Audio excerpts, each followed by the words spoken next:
Comment remettre au goût du jour les poissons du lac oubliés? C'est la question que posait notamment le directeur de la Maison de la Rivière aux cuisiniers de l'école hôtelière de Lausanne.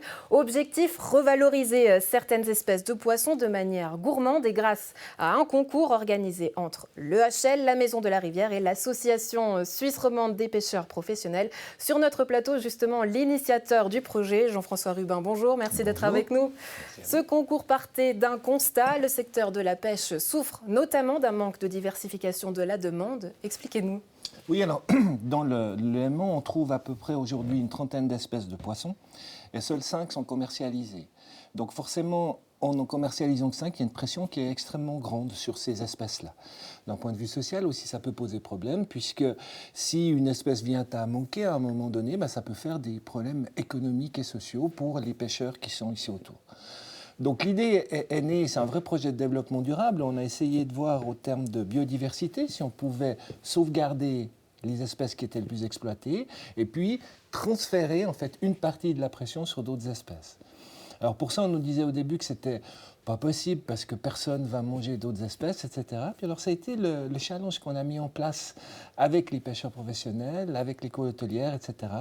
De voir si d'autres espèces pouvaient être aussi commercialisées et intéressantes à manger.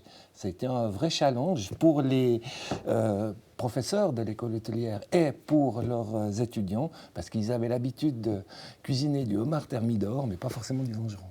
Ces autres espèces, justement, parlons-en. Que trouve-t-on dans les filets des pêcheurs de notre région? Pour le savoir, Joël Brunner est allé à la rencontre d'Alexandre Fayet, pêcheur à gland.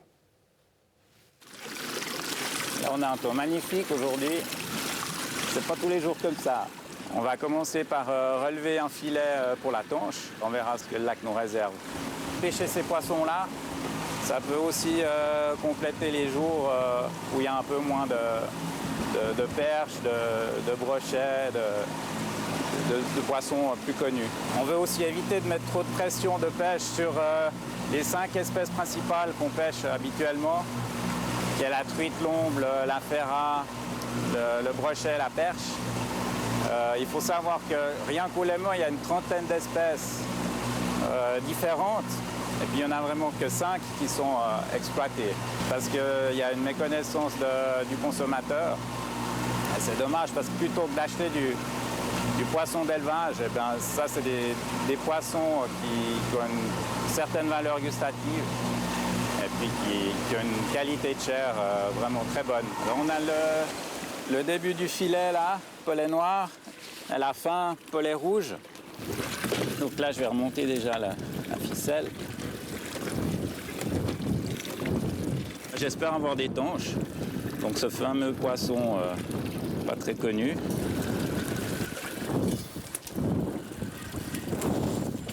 Voilà, on aperçoit un poisson là déjà. Alors là, c'est pas une tanche, c'est un brème. C'est un poisson qui n'est pas très connu non plus, mais qui est très bon. C'est des poissons qui demandent un peu plus de travail aussi qu'un autre poisson. Pour nous aussi, on doit tout désarrêter.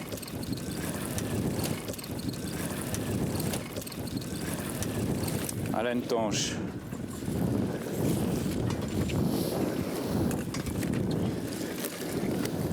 Là, c'est un poisson un peu différent de l'autre, même qu'il est de la même famille. Il est beaucoup plus arrondi. On la reconnaît parce qu'elle est assez jaune. C'est une belle pièce. Alors là, on a une grosse ferra. On va prendre délicatement. Voilà.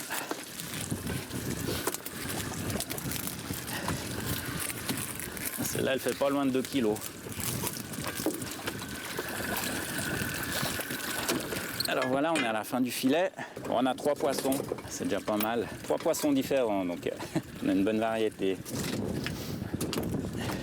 On va retourner un peu plus loin. On va aller relever un casier à écrevisses. En ce moment, les écrevisses, elles sont dans les enrochements, là, elles se cachent dans ces gros cailloux. Elle ne bouge pas trop quand l'eau est froide. Donc on n'en a encore pas énormément, mais plus on va aller sur le printemps, plus il y en aura. Puis on va les mettre dans le seau.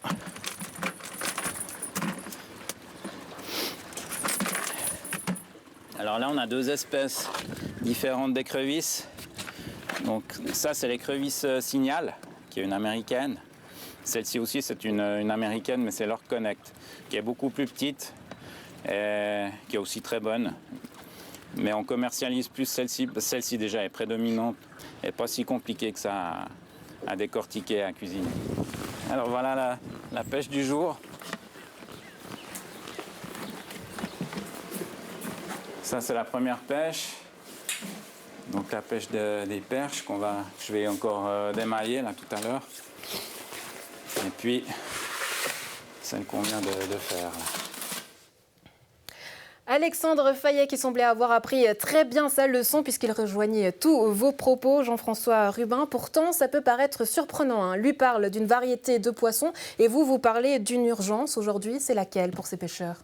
Alors, évidemment, il y a une urgence économique, puisque maintenant, il y a certaines espèces de poissons qui tendent à diminuer en nombre.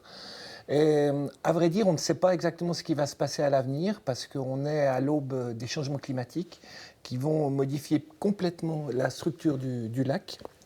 Et avec ça, les espèces qui sont à l'intérieur.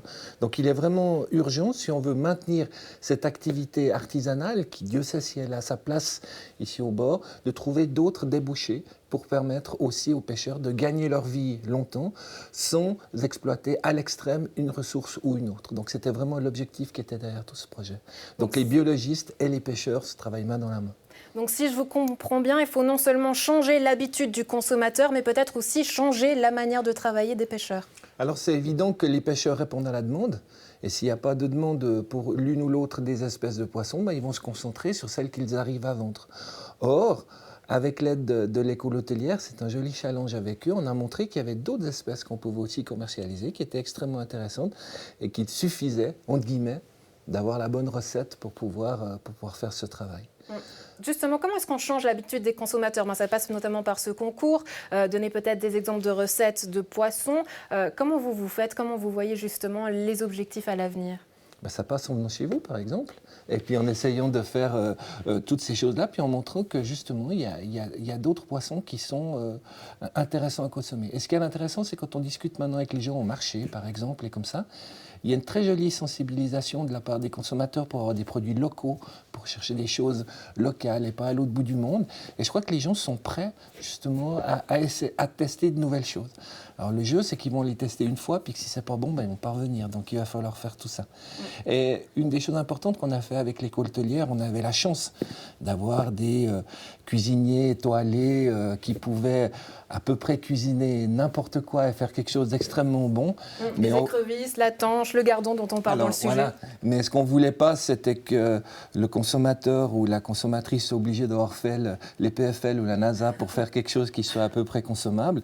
Donc on a exigé d'eux, et c'était compliqué, d'avoir des recettes simples. Et que si, par exemple, vous deviez travailler sur un poisson, on a vu l'exemple tout à l'heure de la brème qui était pêchée là. Il y a beaucoup d'arêtes. Voilà. Si vous voulez cuisiner ce poisson, vous avez passé déjà 2 heures de temps à enlever toutes les arêtes. Donc ça, c'est quelque chose qui n'était pas acceptable pour monsieur et madame tout le monde. Donc on s'est concentré sur des poissons simples qui allaient permettre, disons, de faire des recettes excellentes. Et je crois qu'on a une sélection qui est tout à fait intéressante. Mais vous qui êtes un amoureux du lac et des rivières, quand vous pêchez par exemple, qu'est-ce que vous faites de ces poissons que vous pêchez ? Quelles sont les recettes peut-être que vous pouvez nous donner pour qu'on puisse refaire à la maison ? Alors moi j'en pêche très peu parce que je crois que je suis assez bon scientifique des poissons, mais je suis un mauvais pêcheur. Mais c'est pas grave, quoi, disons.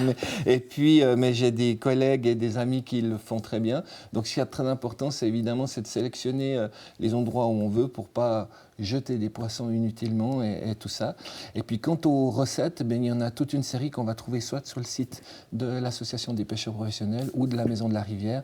Et là, vous verrez, il y a de belles découvertes à faire.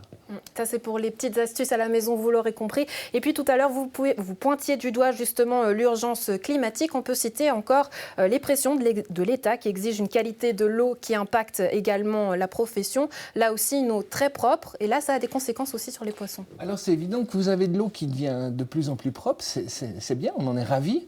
Mais une eau de plus en plus propre, ça veut dire aussi une eau dans laquelle il y a moins de phyto, de zooplancton, où il y a moins de nourriture. Puis comme il y a moins de nourriture, les poissons sont plus petits. Donc forcément, on ne peut pas tout avoir. On ne peut pas avoir un lac qui est plein de gros poissons et de l'eau extrêmement propre.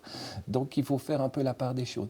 Et c'est justement là où ça devient intéressant, c'est qu'en améliorant toutes ces choses-là, on a des espèces qui vont se développer de manière abondante et il suffit de créer un marché, si j'ose dire, il suffit entre guillemets, de créer un marché pour qu'elles puissent être exploitées. J'en veux pour On sait, pardon, je vous coupe, mais que ça fonctionne souvent par vague. On va voir les pêcheurs et souvent ils nous disent, ben voilà, cette année la ferra, on n'en a pas trop, mais ça va revenir, on n'est pas si inquiet que ça. Donc finalement, comment on réintroduit certaines espèces? Tout passe par l'offre et la demande, notamment la propreté du lac. Il faut jouer finalement sur toutes ces conditions-là. Oui. Alors une chose très importante, on ne réintroduit pas d'espèces. On ne va pas en réintroduire une autre pour suppléer à une autre. Ça, c'est quelque chose qui s'est fait par le passé et qui est extrêmement dommageable. Par contre, on va essayer de transférer la pression d'une espèce sur une autre. Je vous donne un exemple à la Maison de la Rivière ou au Musée du Léman où je travaillais avant. On avait beaucoup de gens qui disaient, moi j'ai pris le bateau de la CGN, j'ai été manger des filets de gardon à Tenon, c'était excellent, c'est dommage que ce poisson n'existe pas en Suisse.